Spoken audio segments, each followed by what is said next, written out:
Hello, everybody. My name is Herbert Fields, also known as Chef Inspire.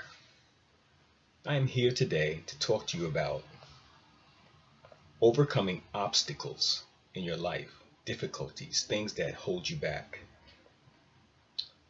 Okay, if you can defeat the enemy within, the enemy outside of you can do you no harm. Let me say that again.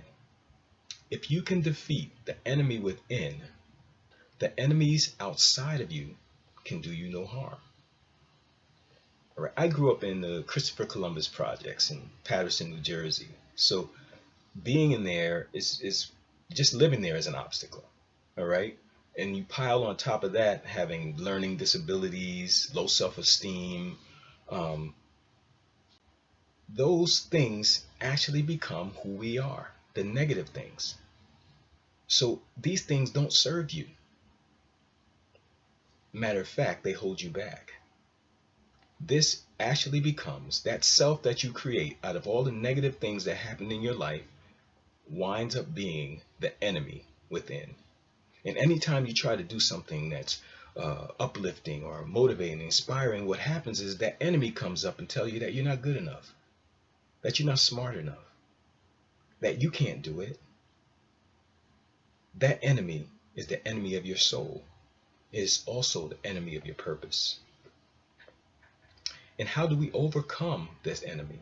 You overcome this enemy by speaking what God says about you. All right? You know what your enemy says about you. Your enemy says that you can't do it. But God says that you are more than a conqueror, that you are an overcomer, that you can do all things through God who strengthens you, that no weapons formed against you shall prosper, and every tongue that rise against you, that God has given you the ability to condemn, to tear it down, and to render it harmless, ineffective, and null and void. These are the things that God says about you. So you must practice speaking these things over and over and over again, because faith comes by hearing, and hearing over and over again, your faith will start to grow, and you will start to operate not on your past situations or on the past things that you create that are negative in your life, but you will start to operate in the things that God says you are. So you must act like a king's kid. And it also says that his people are transformed by the renewing of their minds. So that tells me that you can renew your mind. You can speak those things that be not as though they were on a regular basis until they actually become who you are. Because what you think about on a regular basis, you become. What you think about, you can touch with your hands. You can create. God has called us to be creators, and we can create everything that we need and want in our lives. Point number 2. The most important things in life are free. We don't have to pay for them. They are states of mind. You can practice them. You can practice being happy. You can practice joy, peace, love. You can't go to the store and buy these things. It has to be inside of you. These have to be your states of mind, your states of being, and you can practice them on a regular basis, and eventually they will be who you are. It's kind of like building your character. All right? So our feelings actually follow our actions. So if you don't feel like doing something, if you feel depressed or you feel down, what you can do is actually change your feelings by your actions. This is an important principle. You can change your feelings by your actions. The things that are most important are free. Point number 3. Competition versus creativity. We're taught from even young children that we have to operate in competition. All right. And when you operate in competition, someone has to lose in order for you to win. When you operate in creativity, there is unlimited resources.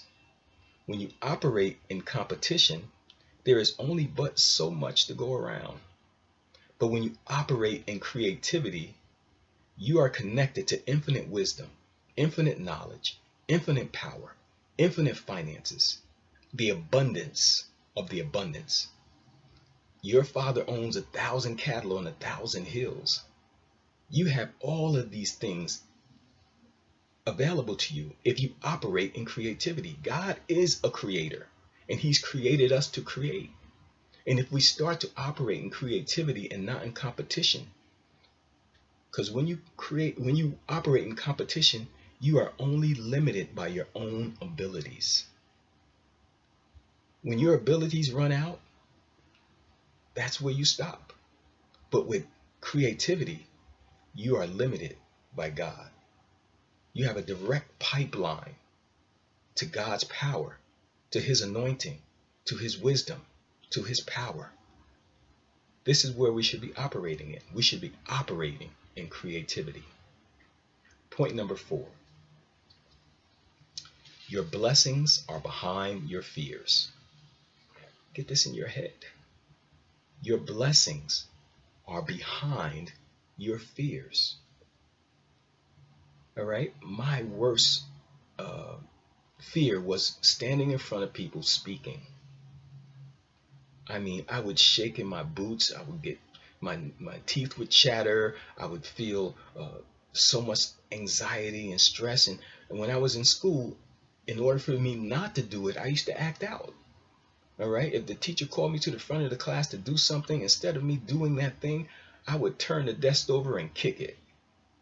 So, just so I wouldn't have to go in front of the class and do that thing. But did you know that your purpose is usually connected to your fear? What you fear the most is part of what you're supposed to be doing. All right, now I do this every day. I stand in front of class and I speak to people and I encourage them and I motivate them and I inspire them. I do it every single day because it is part of my purpose. But I had to walk through my fears in order to get through my purpose. I heard it said that if you want your life to be easy, you must practice to do hard things on a regular basis. And if you want your life to be hard, keep trying to find an easy way out. Let me repeat that. If you want your life to be easy, you must practice doing hard things on a regular basis. Now, hard things is going through your fears. It's getting up in the morning, working out.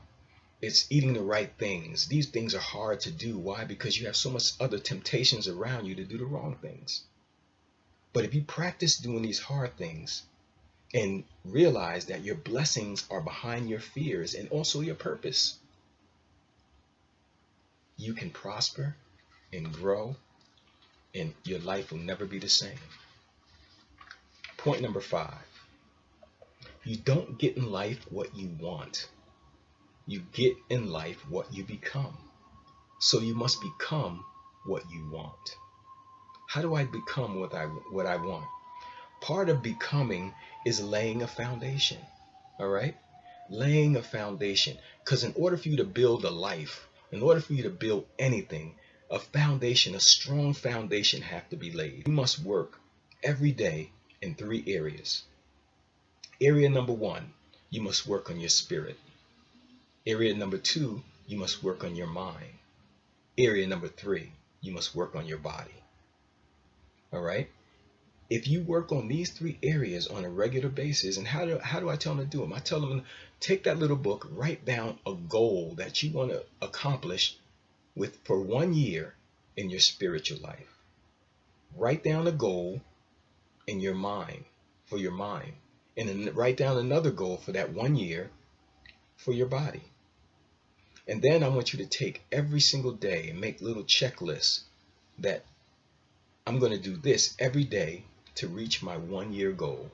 In my spirit, I'm going to check off that I did my spiritual exercise every single day, that I did my mind exercise every single day, that I did my body exercise every single day, and that I read my goal or my objective every single day. Now, they use this little book to start to build daily habits, because success is not a happenstance. It doesn't just happen, it's a pattern. And if you learn to put patterns into your life, then your life will become a pattern and you will have a pattern of success. Now, it's really important that you put these things in that order. Why? Because your spirit man is the only part of you that has direct connection with God. All right? It's the only part of you that has direct connection. So that your spirit man has to be in control. Your spirit man has to give direction to your mind. Your mind has to give direction to your body. It has to be in that order. And when you do these things, and when you operate in this area, working on your spirit, your mind, and your body on a regular basis within 6 months, your life will never be the same. You will be in a position where you will say, my God, look at the growth that has taken place. And after that year, after you have met that 1 year goal in all these areas, you'll be able to do whatever you desire in your life. This is Chef Inspire saying thank you for watching. Practice makes perfect.